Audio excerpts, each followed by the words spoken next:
Very good morning to all, very good afternoon, very good evening, and very good night. In this lecture, we will discuss what is a magnetic effect of an electric current. In short, existence of this magnetic field due to electric current or magnetic effect of an electric current. So, very first, magnetic effect of an electric current is discovered in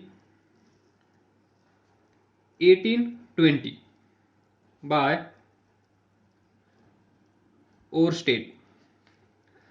Oersted is the name of scientist who discovered this magnetic effect of an electric current.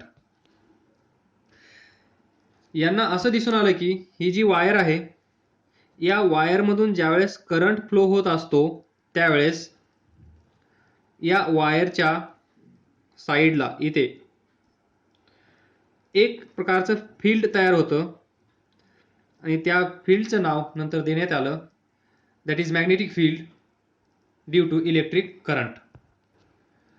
तर हे लक्षात कसं आलं, या साईडला एक छोटासा compass ठेवला, कंपास निडल ठेवली. ज्यावेळेस या वायरमधून करंट फ्लो होत होता त्यावेळेस याच्या साईडला एक फील्ड तयार होतं आणि त्या फील्डमुळे ही जी निडल आहे ती निडल डिफ्लेक्ट झाली. म्हणजेच ही कंपास निडल डिफ्लेक्ट होते. म्हणजे एकदा ती या डायरेक्शनमध्ये डिफ्लेक्ट झाली, करंटची डायरेक्शन चेंज केल्यानंतर ती या डायरेक्शनमध्ये डिफ्लेक्ट झाली. तर यावरून असं दिसून आलं की ज्यावेळेस वायरमधून करंट फ्लो होतो त्यावेळेस या वायरच्या साईडला एक फील्ड तयार होतं, त्याला आपण म्हणतो मॅग्नेटिक फील्ड, आणि त्यालाच आपण पुढे नाव दिलं magnetic effect of an electric current. या वायरमधून जाणारा इलेक्ट्रिक करंट त्यामुळे झालेलं फील्ड, आणि त्या फील्डमुळे ही जी निडल आहे ती डिफ्लेक्ट झाली. आणि आपल्याला माहित आहे कुठलाही स्टेशनरी ऑब्जेक्ट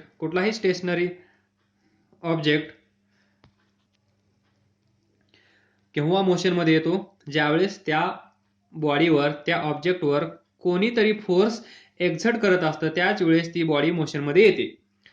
ही जी कंपास निडल आहे ती इनिशियली कशी होती, रेस्टला, पण हिला हात न लावता कुठल्याही प्रकारची जादू न होता ही कंपास निडल डिफ्लेक्ट झाली. याचा अर्थ इथे कोणीतरी अवेलेबल असला पाहिजे जो या कंपास निडलला डिफ्लेक्ट करत आहे. ही आहे कन्सेप्ट याच्या पाठीमागची. म्हणजेच इथे फक्त आपल्या समोर एक वायर आहे, त्या वायरमधून करंट फ्लो होत आहे आणि इथे ठेवलेली ही कंपास निडल डिफ्लेक्ट होत आहे. आपल्याला तर इथे दुसरं काहीच दिसत नाहीये, आपल्याला फक्त दोनच गोष्टी दिसत आहेत. एक वायर आहे, त्या वायरमधून जाणारा करंट पण आपल्याला दिसणार नाही, फक्त फील होईल आणि तो फील आपल्याला भेटेल इथून. या दोघांमध्ये कुठल्याही प्रकारचं मीडियम अवेलेबल नाहीये. तर इथे पहा, या वायरमधून ज्यावेळेस करंट फ्लो होतो त्यावेळेस ही डिफ्लेक्ट होते. म्हणजेच इथे कोणीतरी अवेलेबल असला पाहिजे. हा क्वेश्चन मार्क कोणी रिमूव्ह केला, ओरस्टेड इन 1820. हे आपण डिस्कस करणार आहोत इन डिटेल्स. तर त्यांनी असं कन्क्लुजन काढलं की current flowing in wire, current flowing in this wire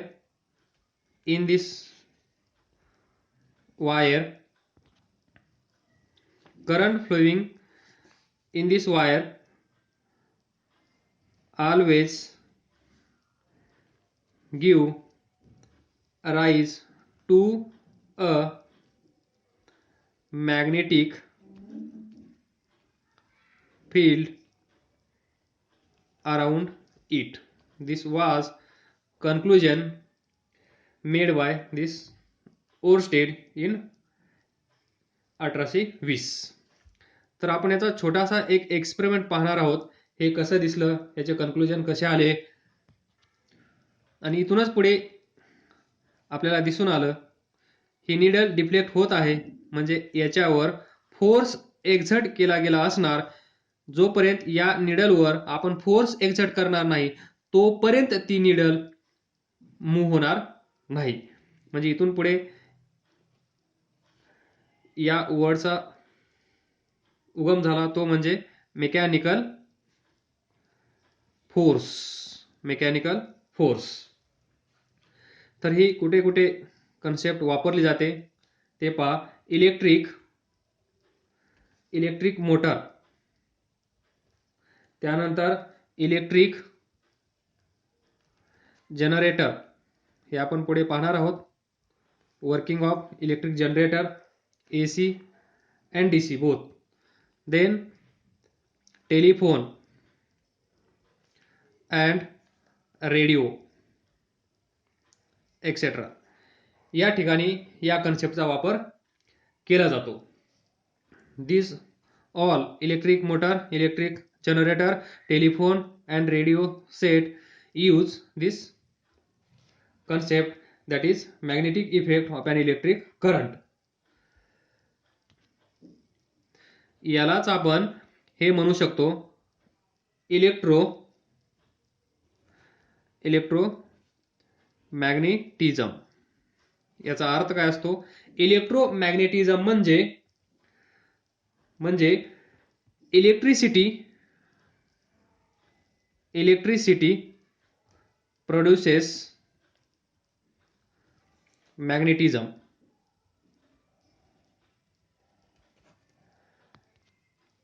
म्हणजे थोडक्यात लक्षात ठेवा, ही जी वायर आहे या वायरमधून करंट ज्यावेळेस फ्लो केला गेला, दिस इज इलेक्ट्रिसिटी. त्यामुळे काय तयार झालं? Magnetism. That is magnetic field. हे तुम्हाला माहित असेल मॅग्नेटिक फील्ड म्हणजे काय, मॅग्नेटिक फील्ड लाईन्स म्हणजे काय, हे मागचे लेक्चर्स पहा. तुम्हाला ते सर्व टर्मिनॉलॉजी क्लिअर असली पाहिजे.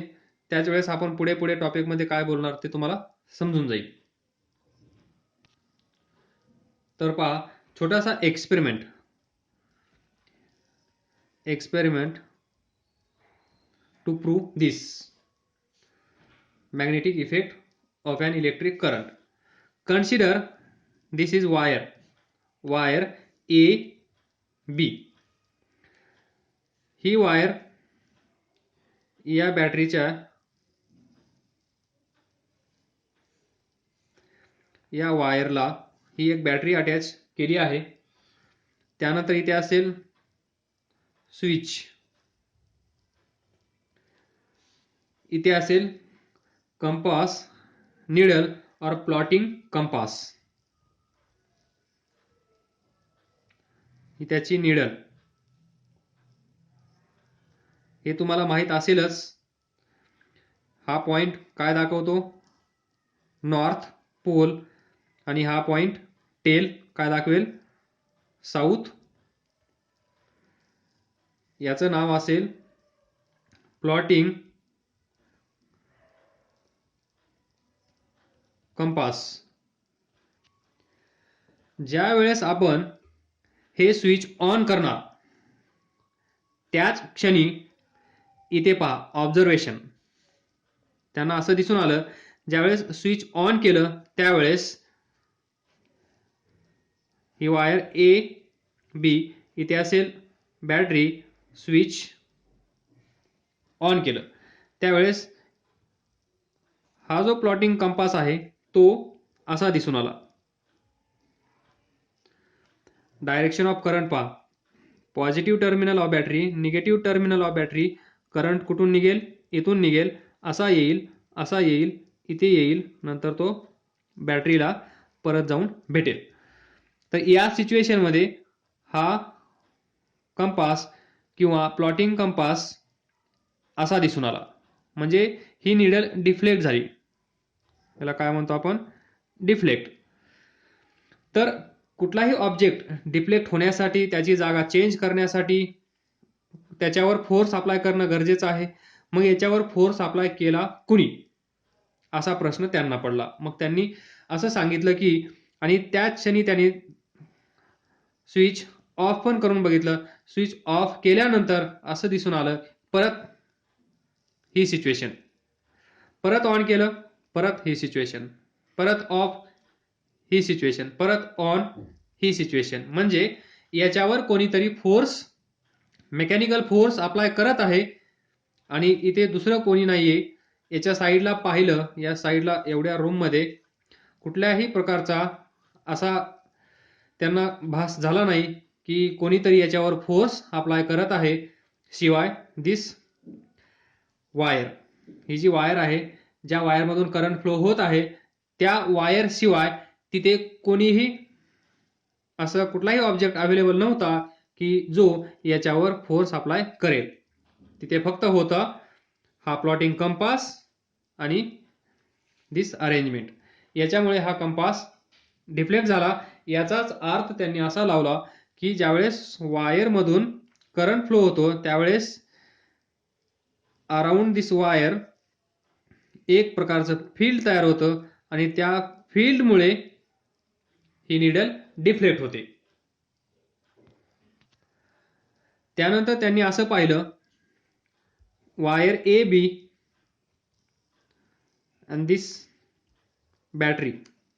बॅटरीचे टर्मिनल्स चेंज केले. इथे पॉझिटिव्ह या साईडला होता, आता असेल निगेटिव्ह या साईडला, नंतर पॉझिटिव्ह या साईडला. हे स्विच अशा प्रकारे कनेक्शन केलं आणि असं कनेक्शन केल्यानंतर असं दिसून आलं, हा जो प्लॉटिंग कंपास आहे, ही जी निडल आहे ती या साईडला डिफ्लेक्ट झाली. त्यावेळेस करंट असेल इथे या डायरेक्शनमध्ये. म्हणजे वायरमधून सुरुवातीला करंट होता ए टू बी, त्यावेळेस डिफ्लेक्शन कसं होतं, अवे फ्रॉम दिस वायर. या सिच्युएशनमध्ये पहा, करंटची डायरेक्शन चेंज केल्यानंतर याची पण डायरेक्शन चेंज झाली. म्हणजेच याचं आणि याचं काहीतरी रिलेशन असलं पाहिजे नक्कीच. जर याच्यावर दुसरा कोणी फोर्स अप्लाय करत असता तर डायरेक्शन या करंटची चेंज केल्यानंतर यानं डिफ्लेक्ट व्हायला नको होतं. म्हणजेच याच डायरेक्शनमध्ये तो डिफ्लेक्ट झाला पाहिजे होता. पण जशी आपण डायरेक्शन चेंज केली त्याच क्षणी याची पण डायरेक्शन चेंज झाली. इथे अवे फ्रॉम वायर, इथे towards wire. If we reverse the direction of current, then there is change in direction or deflection of this plotting compass. याचाच अर्थ असा की deflection of this compass needle by current carrying wire. Current carrying wire in this experiment shows that electric current, this current produces magnetic field around this wire or around it.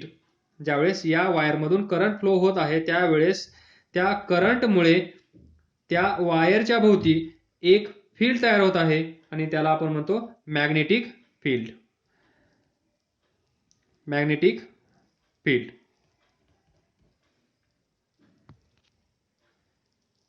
यांचे direction show करा, north south, north south, north south. कारण आपल्याला माहित आहे compass needle म्हणजे हा plotting compass कोणत्या डायरेक्शनमध्ये कोणती डायरेक्शन दाखवत असतो, हा नॉर्थ आणि हा साऊथ. त्या डायरेक्शनमध्ये हे इनिशियली होती. करंट या डायरेक्शनमध्ये फ्लो केला तर ती अशी डिफ्लेक्ट झाली.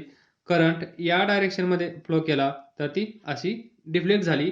याचा अर्थ आपल्याला समजून आला आहे. That is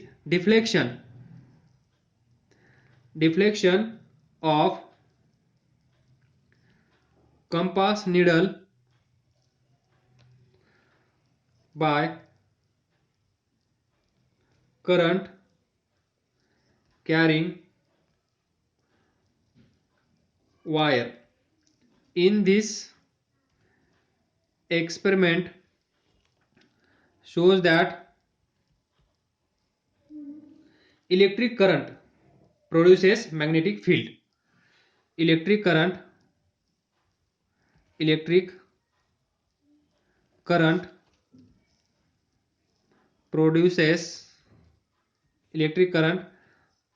produces magnetic field around it. आणि याच गोष्टीचा फायदा आपण एका ठिकाणी घेतो. जर एखादी वॉल असेल, त्या वॉलमध्ये जर वायर असेल आणि त्या वायरमधून जर करंट फ्लो होत असेल, तर त्या वॉलच्या समोर इथून वायर जात आहे, हे आपल्याला दिसणार नाही. दॅट इज कॉन्सिल्ड असेल, ती